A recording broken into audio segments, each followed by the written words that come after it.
پاتې شو د پنجپیر دا کشران طلبا چې جوابونه کوي، نوجوانان الکان یا د مناظرو باران چې شوی دی او هر ورځ یو مناظر پیدا کیږي او هغه ځان حقیقي مناظر ګڼي او دا یو د جوابونو سلسله شروع ده د شیخ افضل حفظه الله په باره کې. نو یاد ساته ګلونو دا خو د انکار حدیث غوندې نازکه مسله ده د عقیدې.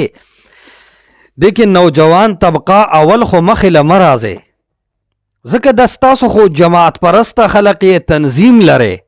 د هغه تنظیم خپل مشایخ او مشران وي، د هغې فیصلې ته صبر وکئ او انتظار کې اوسئ.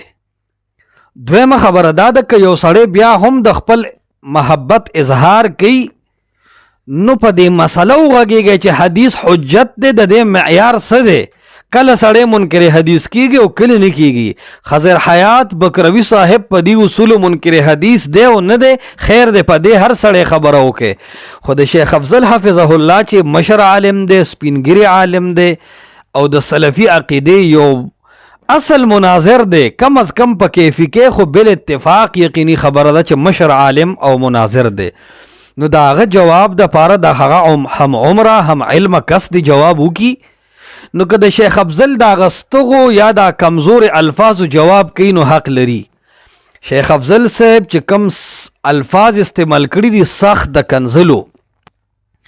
ګوره هغه سم مستقل کلیف نه دی کړی، خو چې ته درس کې د رسول الله صلی الله علیه وسلم د حدیثو د دفاع په بنا د غیرت خبره کړې ده او خضر حیات ته کمزور الفاظ استعمال کړي دي چې د شیخ د شان سره مناسب نه دي. خدا د غیرت د وجې نه اوس د ټولو نه اول قرآني تقاضا دا ده چې معاف یې کې، ځکه شیخ افضل کنزلمار نه دی، تاسو د هغه درسونه د هغه دعوتونه اورئ، خو چې په یو موقت تیزي وشوه د ټولو نه اول قرآن د فعفو وصفه خبره نه ده کړې. آیا خامخا د کنزلو جواب به مونږ په کنزلو سره کوو که نه قرآن د معافی خبره هم کړې ده. شیخ صاحب تیزی وکړه نو مونږ تاسو اشاعت والا خو د قرآن نوم اخلو، مونږ د رسول الله د سنتو د حدیثو نوم اخلو، ولې د رسول الله په اصولو کې د کنزلو جواب کې معافی کول نشته، د کنزلو په جواب کې خاموشي کول نشته، خامخا په رخصت باندې عمل دی. دا الله بندگانو کله کله سړی مخاطب ته وګوري دینه مخکې خضر حیات بکروي صاحب اغا امین الله ته شیخ صاحب ته خائن الله او شیطان الله او پیشاوري ګد او د الفاظ ویلو، د دې د وجې د زړونو کې خامخا د بغضون خلی نو بیا ځنې کس برداشونه کې اغم جواب بالمثلو کې خو مونږ د چا کنزل نه تاییدو، حق شیخ افضل حفظه الله دی کاغه د اشاعت نوجوانان دی مونږ ته ټول د قدر لوړ دی، کنزلې مه کوئ ګلونو.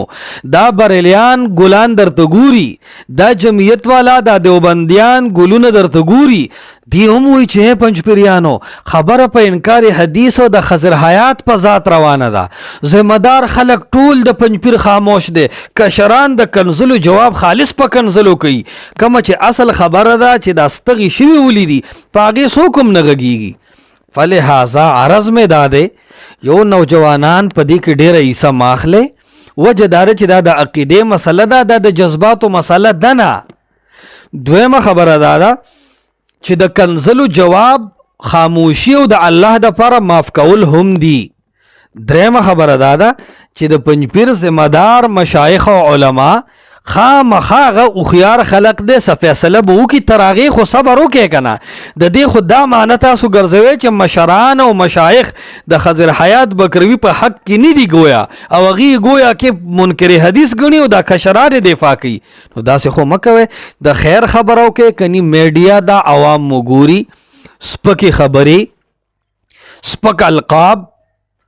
سپک نسبتونه دا ښه نه وي. د کنزلو جواب کې خاموشي هم کوي، ورنه د عقیدې په دفاع ولګي. خضر حیات مونږ تاسو ته ډېر محترم دی، منیر شاکر احمد سعید ملتانی که مونږ تاسو ته ډېر محترم وي، خو د هغې نه زیات او لاک چند الله او د الله رسول محترم دي. مونږ د تنظیمونو په دفاع لګیا یو، د مشایخو په دفاع لګیا یو، د شخصیاتو په دفاع لګیا یو او خبره د رسول الله د حدیثو ده. ولې د ظلم خبرې کوي؟ زما اهل حدیث و نوجوانان طبقې ته هم دا خواست دی چې ګوره د پنجپریانو ګولانو د یو کشر جواب ونه کې، دا جذباتو کې راغلی دي، دا د یو شخصیت په دفاع کې ولاړ دي، غریبانان په یو خپل مینه باندې جواب ونه کې، کني د کنزلو سلسله به هم زیاتې شي او د دې مسلې نه او د انکار حدیث د مسلې نه به د خلکو کې ذاتی نفرت جوړی شي.